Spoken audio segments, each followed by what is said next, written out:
Nessa aula, iremos abordar conceitos importantes da fibrose cística. A fibrose cística é uma doença genética autossômica recessiva causada pela mutação do gene CFTR. É a doença também chamada de doença do beijo salgado, sendo comum em descendentes de caucasianos que vivem na Europa, América do Norte, Austrália. Em setembro, nós temos a conscientização sobre a fibrose cística, uma doença não tão conhecida na nossa sociedade. Bom, então o gene defeituoso acarreta na disfunção de uma proteína canal, responsável pelo transporte de cloro. Então, tanto o gene quanto a proteína canal, eles são conhecidos como CFTR, Cystic Fibrosis Transmembrane Conductance Regulator. Que é o objetivo dele, pessoal? É transportar o cloro. E o cloro, esse transporte, ele é importante para diversos órgãos, diversos sistemas. Então, nesse paciente com alteração genética, tanto pode estar ausente, deficiente ou em menor quantidade nas células de vários órgãos. Os canais para cloreto, eles têm uma função negativa no sentido da atividade dos canais de sódio localizados no epitélio. Então, quando a gente tem uma secreção do cloreto para o meio, né, voltado para a parte oca, né, do órgão, a gente tem ali uma diminuição da reabsorção de sódio. É como se criasse um gradiente elétrico-químico fora da célula que faz com que menos sódio seja reabsorvido. Dessa forma, a gente impede a formação de uma camada de líquido, principalmente de água, né? Falando aí da osmose, né, em relação à parte externa, né, desse órgão. Então, o que a gente tem é um excesso de reabsorção de sódio e consequente reabsorção de água. Isso faz com que ocorra, né, a redução ou o impedimento da secreção do cloreto no lume, aumentando na reabsorção luminal de sódio, com consequente aumento de reabsorção de água. Essa redução na quantidade de água na camada líquida que reveste muitas mucosas faz com que a gente tenha aqui, né, a formação de um muco mais espesso, ou seja, desprovido de uma camada de água ou uma camada aqui constituída, né, por uma parte mais líquida.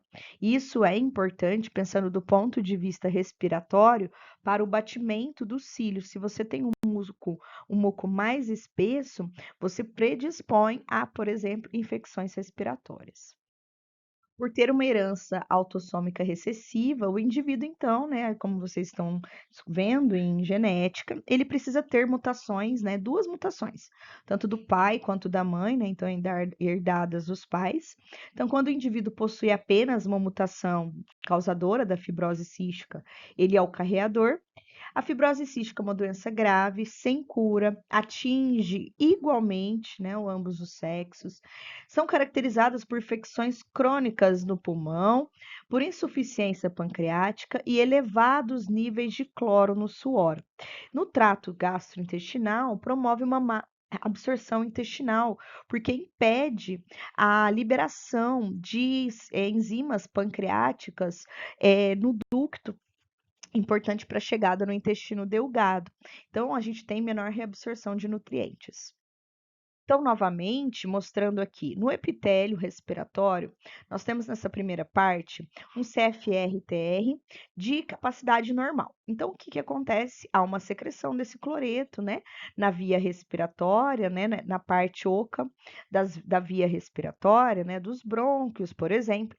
E essa secreção normal faz com que a gente tenha uma redução da reabsorção de sódio e água. Então, há aqui a formação de sódio e água, tá? Uma solução salina que faz com que esse muco ele se torne menos espesso. Já na fibrose cística, como a gente não tem a secreção do cloreto, ocorre maior reabsorção de sódio e água, fazendo com que esse muco ele se torne mais espesso, mais desidratado, ou seja, desprovido de água devido à maior reabsorção de sódio.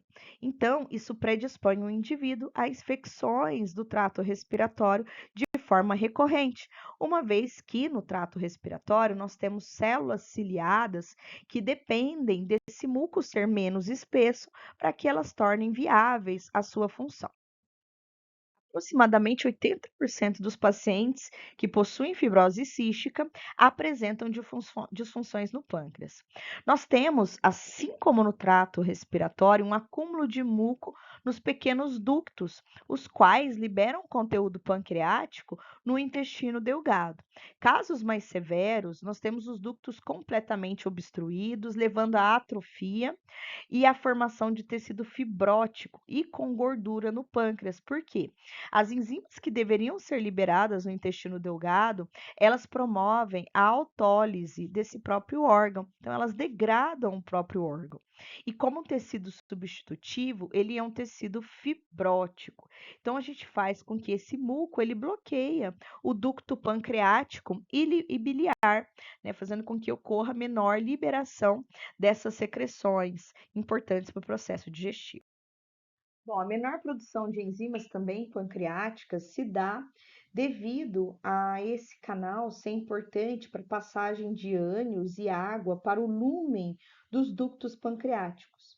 Então, no lúmen, esses cloretos aqui demonstrados, eles são trocados por bicarbonato. E isso faz com que ocorra a secreção desse bicarbonato. O comprometimento nesse canal faz com que ocorra uma redução no conteúdo hídrico da secreção pancreática, porque menos água será enviado também para a região desse ducto. Então, isso vai resultar no maior acidez na região do ducto. Então, essas alterações também contribuem para obstruções dos ductos pancreáticos, a própria autólise e fibrose no pâncreas. A intensidade desses processos determina a progressão dessa doença. Então, a gente tem aqui alterações importantes, não só em relação a questão, né, possível de mucomacin também, por conta desse trocador com bicarbonato, né? O bicarbonato, ele é um tampão muito eficiente que controla a acidez do alimento que está saindo do estômago e está chegando no intestino. Então, nessa região em que há mais acidez, nós temos também aqui no próprio ducto, e essa região se torna mais ácida, contribuindo aí para as alterações importantes, bem como, né, muitas enzimas elas não atuam em pH ácido, então dificultando também o processo digestivo. Devido a essa alteração no pâncreas, nós conhecemos, né, sabemos que o pâncreas ele é importante para produção de insulina. Então, nós temos um tipo de diabetes causados por outros, né, motivos que não diabetes mellitus tipo 1 e 2, diabetes gestacional ou diabetes insípidos. Então, recomenda-se para esse paciente a realização periódica de testes de tolerância à glicose. 20% dos adolescentes e 40% dos adultos que possuem fibrose cística apresentam diabetes, e isso faz com que, como tem uma autólise do pâncreas, ocorre menor produção de insulina.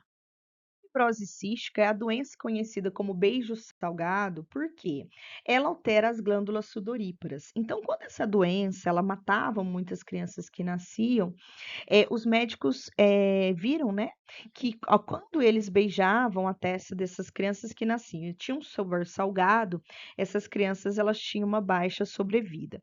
Então, nós temos aqui a representação de uma glândula sudorípara, ok? Então, é uma glândula do tipo écrina, né? Então, não tem associação com pelo. Então, o que que ela faz? Nessa região, a gente tem a liberação de cloreto, sódio e água no interior do lúmen, né? Ou seja, da região interna dessa glândula.